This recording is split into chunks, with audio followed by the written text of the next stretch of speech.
Bruce Arians says goodbye. Todd Bowles says hello in his place. I think that's a good thing.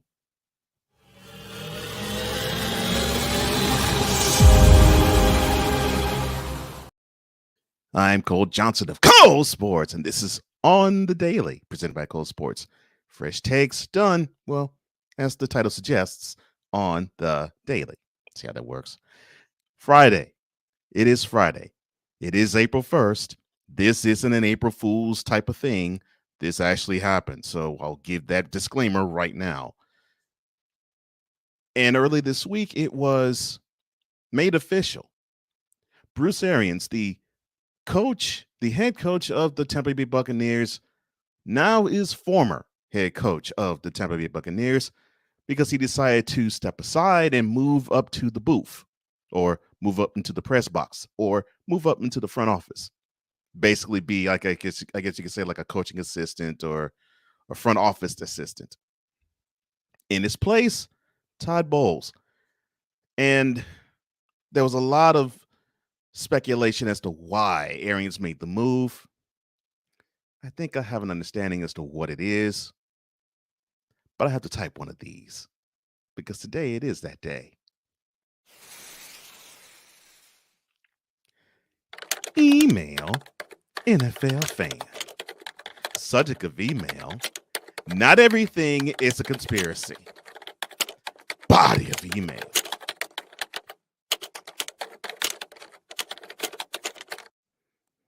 So we get to see the almost 70-year-old Bruce Arians say goodbye to the coaching ranks of the NFL. Now, he was the former assistant head coach of the Indianapolis Colts, who actually had a stint when Chuck Pagano had to get cancer treatment. He was the head coach of the Arizona Cardinals. He was the head coach now, I would say of the Tampa Bay Buccaneers. He also was an assistant head coach or an office coordinator with a few different teams, the Steelers being amongst them, and of course the Colts as well. Now, the 69-year-old is saying goodbye to the sidelines, says hello to the front office. But I think this was a move that was necessitated by what he wanted to do all along. Follow me here. He chose the offensive and defense coordinators to take his spot, meaning that he felt as though they would have enough juice that if either Arians would step aside or if Arians would take off or if Arians decided to just simply step back, he would feel emboldened to have two guys who could take his spot, and it would be a seamless transition. On the offensive end, it, of course, was Byron Leftwich. And he grew more and more into his role as offensive coordinator. And he got a little better. Of course, it helps a ton when you have one of the greatest quarterbacks of all time in Tom Brady to lead them.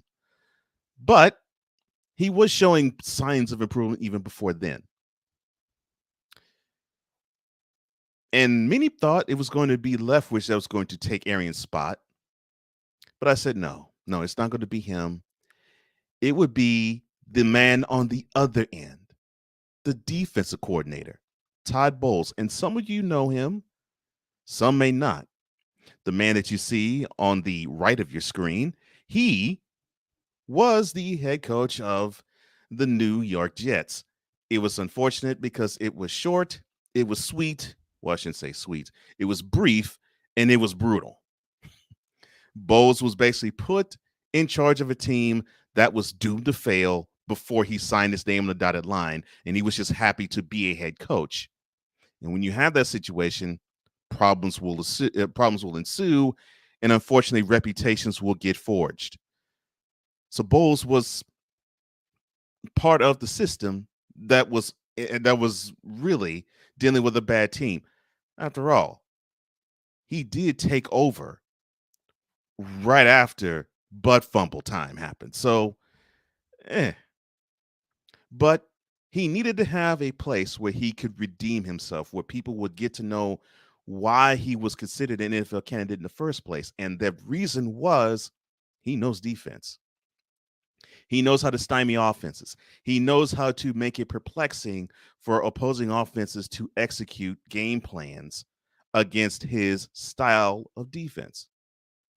That is why he needed to have a job like this. He needed to be in front of a defense that was versatile, that did have talent, that was able to be coachable, that could be able to be taught, and could change up on the fly and do different things and be called on for different reasons.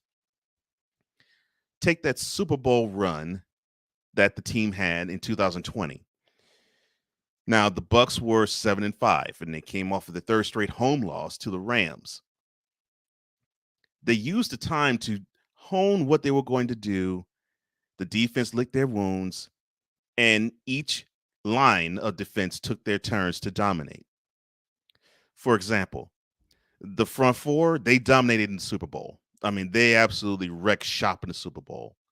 The secondary, well, that was their time to shine in the divisional round.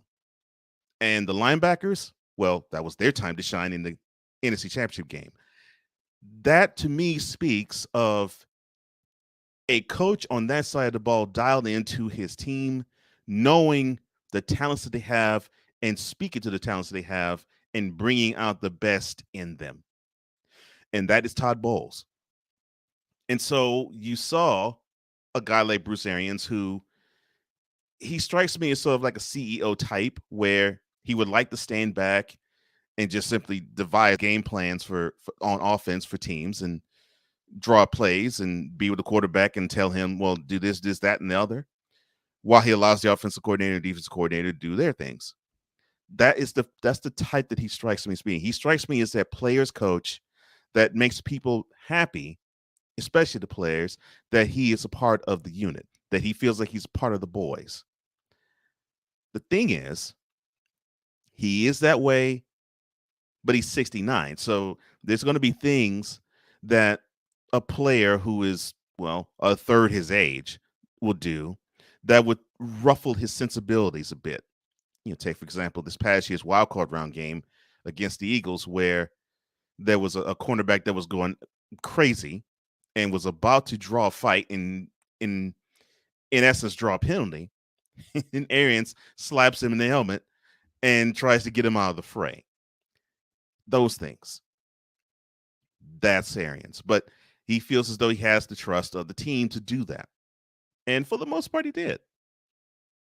Now, this exit almost caused rumor, and there was a couple of them. One of them being he forced Brady out of being the Buccaneers quarterback, which he still has some time left on his current contract.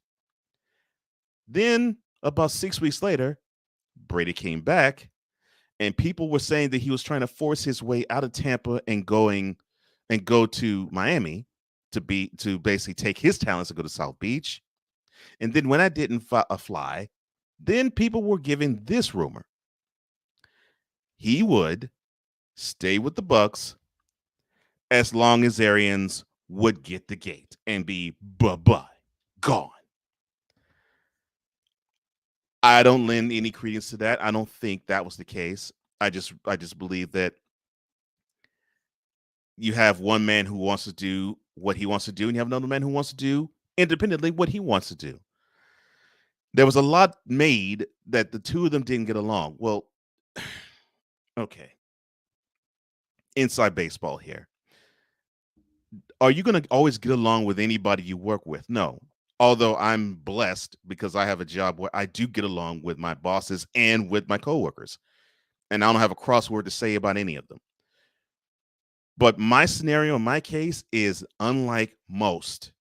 And when you're in a working environment, and especially a competitive one such as the NFL, and double especially between a head coach and a quarterback, you're going to have those moments where you butt heads.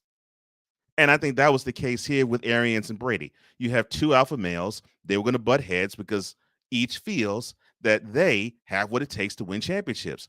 Now, Brady could actually usurp that over him, Arians, I mean, because Brady actually won 6 and Arians hadn't won any until now. So that thought was there. However, I think Brady needed to have an Arians that would m- make him accountable for things in public to give him to give him the understanding of, yeah, you may be talented and you may be a big reason why we are where we're going to go, but you're not going to be treated special. You're going to be treated just like everybody else. And that actually might not be good to Brady, but believe me, it's a whole lot great and a whole lot better to the other 52. Because when they see the head coach getting on head coach getting on the head man's case, the number one player's case, then what's the excuse of the others to not do their job? And I think the guy that's coming behind him is going to have the same type of understanding. He saw that model from Arians, and I think he's going to carry that over. That you're not going to have the one guy is better than the other. You're going to have all 53 are in this together. And that was the mantra that they had to carry to the 2020 season into a championship. It faltered in the divisional round last year, but I think a lot of those things led to success. I mean, they won 13 games last year. So it wasn't a failure. It just was a failure from a championship standpoint. Now you have a team where they are veteran led. And even if you were to eschew Brady from the pile, they're still veteran led and they are championship led as well. They're championship bred and they're veteran led. So you have this, and now you have a head coach currently of the Bucs who wants to erase the stain that is the Jets.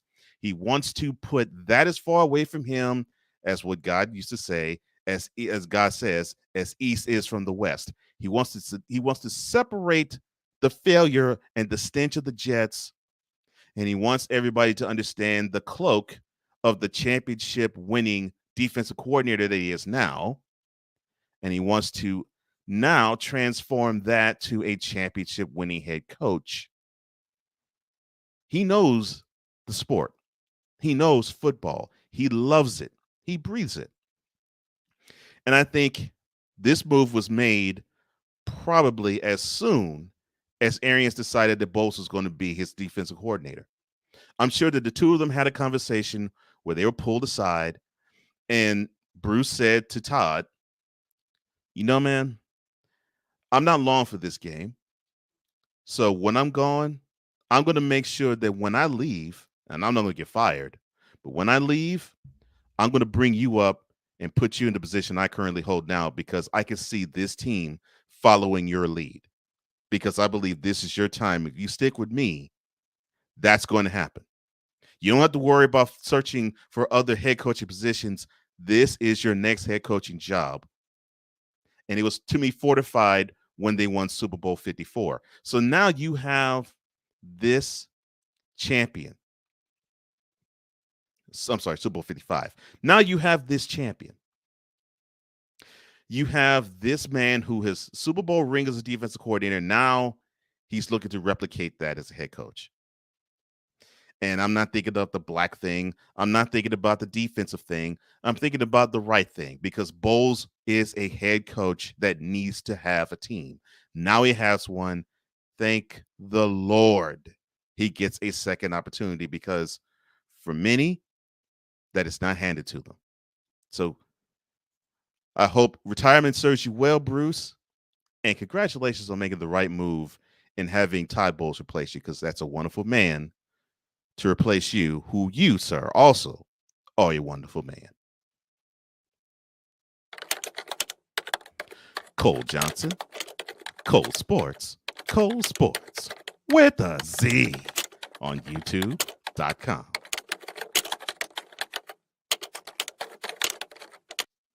Now that's what I think. What is your opinion? Like this video and share it all throughout your social media community. Comment below because I want to hear what you have to say. And don't forget, hit that subscribe button and hit that notification bell to get any and all content that comes from here, whether it is 2-minute warning, and another thing, the mothership, or this show on the daily. That's all the time I have. Thank you so much for joining me. And I'm Cole Johnson. Hoping that you have a wonderful weekend. I will see you Monday. Let's see who I put or what I put on the list. For now, this has been yet another installment of Cole Sports on the visual and on the daily. Have a good weekend. See you Monday.